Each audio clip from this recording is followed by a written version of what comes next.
تو شهر فومن دارن جهنم رو برای مردم بازسازی میکنن. میگن هر چیزی که در قرآن اومده ما به صورت سه‌بعدی میخوایم نشون مردم بدیم. از زمانی که شما تو قبر میخوابی تا زمانی که نکیر منکر میان بالا سره، یا از زمانی که رو پل صراط رد میشی. خب چرا همیشه اونوری قش میکنین؟ یه بارم اینوری قش کنین. مگه تو قرآن از بهشت نگفته؟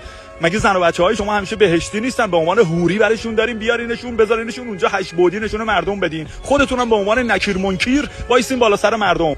یه جوب شرابی را بندازین، یه حوضچه عسلی درست بکنین، بهشت هم نشون مردم بدین. مگه شما نیومده بودین مردم رو ببرین بهشت؟ مردم ایران رو از جهنم میخواین بترسونین؟ تا حالا وسط تابستون 6 ساعت برق رفته آب قطع بشه؟ مردم ایران خیلی وقت دارن جهنم و تمام بود زندگی میکنن. اگر قرار جهنمی رو بازسازی بکنین، برین در خونه توله زاده ها بازسازی بکنین که بلند میشن میرن چین ژنراتور وارد میکنن، بعد فشار به وزارت نیرو میارن که برقو به جا 2 ساعت 6 ساعت قطع بکنن که مردم مجبور بشن برن ژنراتور بخرن، مثل داستان فیلتر شکنا.